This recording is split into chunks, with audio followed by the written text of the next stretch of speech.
Hi everyone.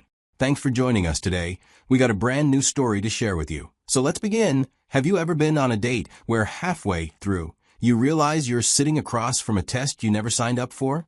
That was me when Brittany, the lady I've been talking to for a while, looked me dead in the eye and said, "You ain't my type." I didn't argue or beg. I just paid the bill, stood up, and left. But what came after? That's where the real story begins. Before I even get into what happened on this date, I think it's important I tell you a little bit about my past relationship. I gave my ex everything, my time, my trust, my loyalty. Somehow, it still wasn't enough, and she just never valued it. When it ended, I walked away feeling like I wasn't worth much. So, I made a decision to forego dating until I got myself right. I poured myself into the gym.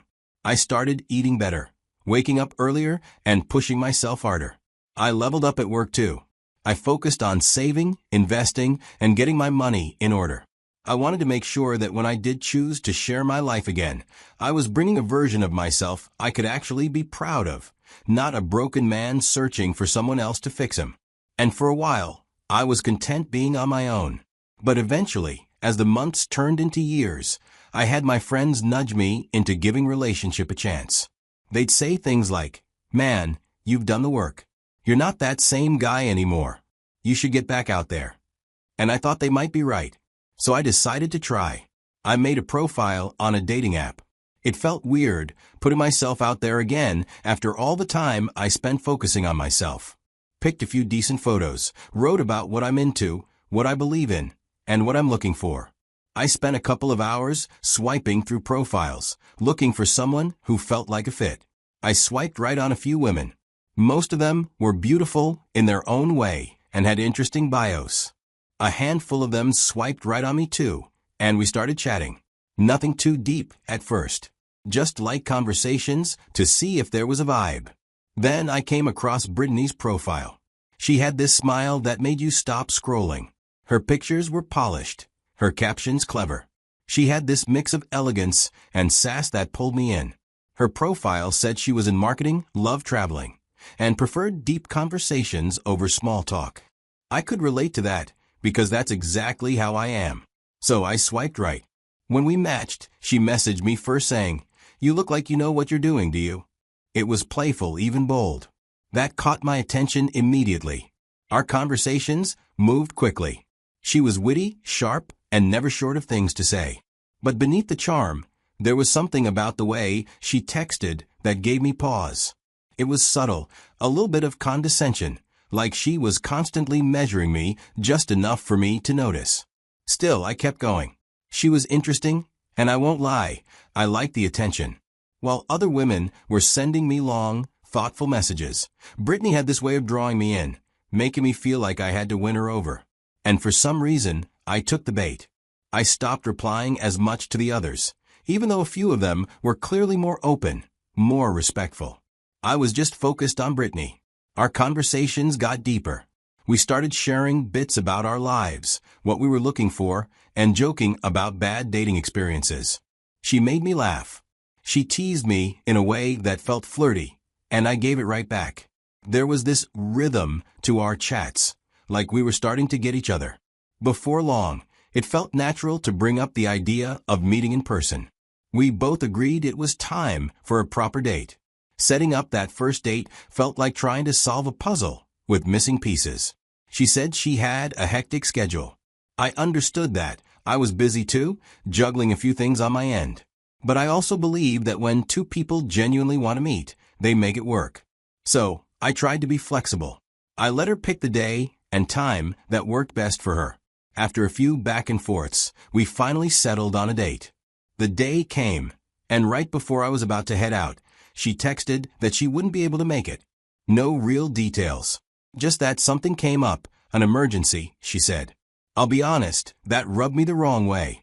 Not because of the cancellation itself, but because of how it was handled. She didn't give any context, didn't even ask if we could try another day. It felt dismissive, like I was just one more thing she could move around on her schedule. Still, I tried not to overthink it. People go through things.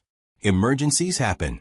So 2 days later, I decided to give her the benefit of the doubt and reached out again. That's when she hit me with her standard. She replied and said, "Yeah, I might be free this weekend, but just so you know, I don't do coffee dates. I only do proper dinner dates at good restaurants." It felt like it was an interview, and I was the applicant. Now, I know some guys would have taken that personally or backed off. But me? I just saw it as a chance to see where this might go. I figured she'd been through some bad experiences and just wanted to be treated seriously. So, without pushing back, I told her I'd make it work. So I picked a restaurant that had a calm, easy vibe. It was a good balance of quality and comfort. I got there about 15 minutes early, which is kind of my thing. I like being on time. I had taken my time getting ready, too, because I believe that how you show up says a lot about how you value the other person's time. I sat at the table, checked the menu, and sipped water while watching the entrance every couple of minutes. 10 minutes passed. Then 15. Still no word from Brittany. I figured maybe she got caught up in something, so I sent a double text. 20 minutes in, I was already thinking about whether to just call it a night. And then she walked in and headed straight to the table, then dropped herself into the seat, exhaled loudly, and said, "Ugh, traffic was ridiculous." Not once did she say, "Hey, sorry for keeping you waiting." But I nodded, said something like, "Yeah, it can get crazy this time of day." But in my head I already knew. She wasn't raised on the same rules I was. From the way she was acting since she came here, I could feel it. She thought she was doing me a favor by just showing up. Her energy felt like she was evaluating me. But I stayed calm and stopped myself from jumping to conclusions. I told myself maybe she had a rough day. Maybe she just needed a minute to settle in. I stayed quiet, and I smiled where it felt natural. I gave the night a chance, even when it was already showing signs that it might not be worth it. Soon, the waiter brought the menus, and Brittany immediately frowned. She looked at the options like she was being punished, sighing and muttering under her breath, "Ugh, is this really all they have?" When the waiter came to take our orders, she acted as though the poor guy was wasting her time. Rolled her eyes when he explained the specials, barely glanced at him. I tried to be polite because I was already sensing I might need to balance out her energy. After the waiter walked away, I tried to steer the conversation into lighter, friendlier territory. Asked her about her hobbies, what she likes to do when she's not working. She gave short answers. And while I was talking and sharing a bit of myself, she kept checking her phone. At one point, I stopped mid-sentence just to see if she'd notice. She didn't. Then the conversation turned toward what I do for a living. I told her I was in a tech-related field and kept it surface level. That's when she gave me some backhanded comments. At first, I thought maybe she was just being playful and sarcastic. But she wasn't asking out of curiosity. She was judging. She asked if I owned my apartment or rented. I could see that she was already sizing me up in her head. That's when I made a decision. I could have told her the truth about how I actually do well for myself. But I didn't. I downplayed everything. Told her I was still trying to figure things out, still grinding. I wanted to see how she'd treat me if she thought I had nothing to offer. We were halfway through the meal when she leaned back, looked at me with this flat, unimpressed expression, and said, "You're not really my type, and I don't think this will work." I sat there for a second, not because I didn't know what to say, but because I was doing the math in my head. The time I spent texting her, trying to schedule this date around both our supposedly busy lives. The way I rearranged my own commitments just to make this happen. The emotional energy I invested in actually hoping this could turn into something. All of it for this moment. But instead of snapping back or trying to prove something, I looked at her, gave a small nod, and said, "Got it." Then I called the server over, asked for the bill, and paid for the entire meal. I just stood up, looked her in the eye one last time, and said, "Enjoy your meal." Then I walked out. As I stepped outside, I felt this wave of relief, like I had just sidestepped something that could have wasted even more of my time. I had seen the signs and still kept going, giving her the benefit of the doubt. As I got home that night, I dropped my keys on the counter, kicked off my shoes, and just sat on the edge of the bed for a while, reflecting on everything. I was drained and disappointed, mostly at myself for investing so much time and energy into something that turned out to be this shallow. I had hoped for more, But I wasn't going to beat myself up about it. I got up, took a shower, and was just about to climb into bed when my phone lit up. It was Brittany. Her message was, "Wow, that's it? You just leave."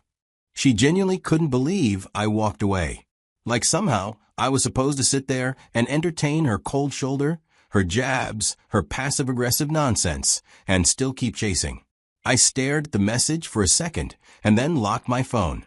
I didn't reply. Not because I didn't know what to say, but because I knew exactly what not to do. She wanted a reaction. She wanted me to defend myself, to seek her validation, to fall into the trap of proving something. But I had no interest in playing that game. The next day, I woke up to a longer message. This time, she went all in. "Real men don't give up that easily," she wrote. "You were supposed to show me you wanted me." Then a follow-up text. "You couldn't handle a challenge." Weak. I just laughed.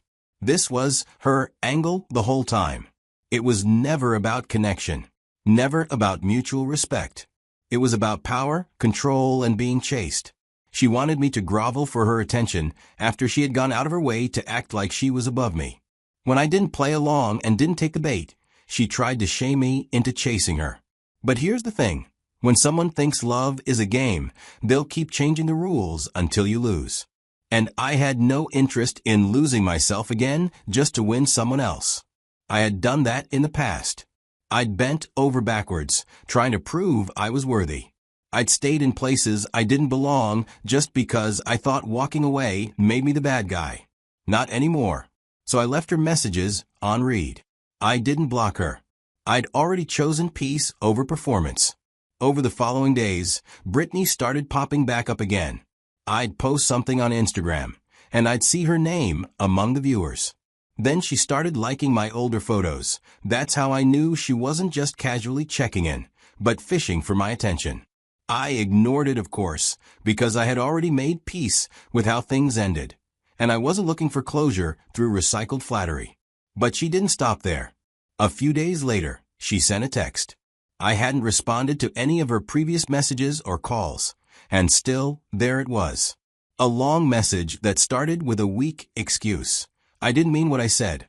I was just testing you. I like guys who don't quit on me. You passed the test, by the way, LOL." I sat with that message for a second because it confirmed exactly what I'd started to suspect. The whole thing was a game to her. That so-called apology wasn't about accountability. It was her way of rewriting the story to make it seem like I'd somehow proved myself worthy. Like the disrespect she threw at me was some kind of audition I was supposed to pass. I still didn't respond. And when she saw I still wasn't playing along, she ramped things up. Started sending selfies, random, out-of-nowhere pictures of her with captions like, "Thinking of you," or "You still thinking about me?"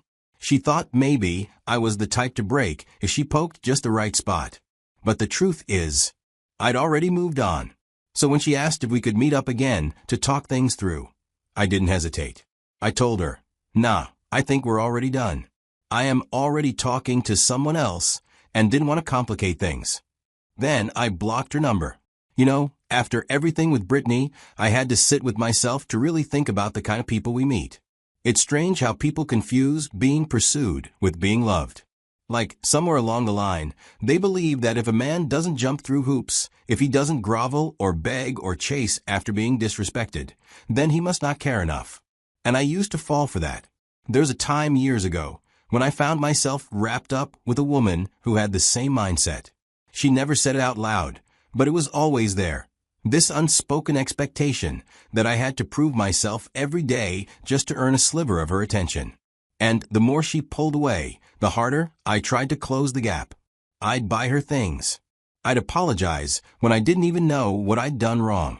I made excuses for her coldness, thinking maybe if I just loved her the right way, she'd finally soften. But she didn't. And in the end, I lost so much of myself in that chase that when it finally ended, I didn't even recognize the man in the mirror anymore. That was the lowest I've ever felt. To be honest, I wouldn't wish that version of myself on anyone. That experience broke something in me. Real love should feel like peace, not performance. It should come from mutual respect, not manipulation. So no, I'm not mad at Brittany or hate her. If anything, I feel sorry for her. Because I know women like that think they're being strong or selective or high value. But really, they're just scared to let their guard down. They measure love by how far a man will crawl, instead of how well he listens. And in the long run, that leaves them just as empty as the men they exhaust. For me, I'm done with that. I've got too much self-respect to play those games anymore. And if that makes me not her type, then thank God for that.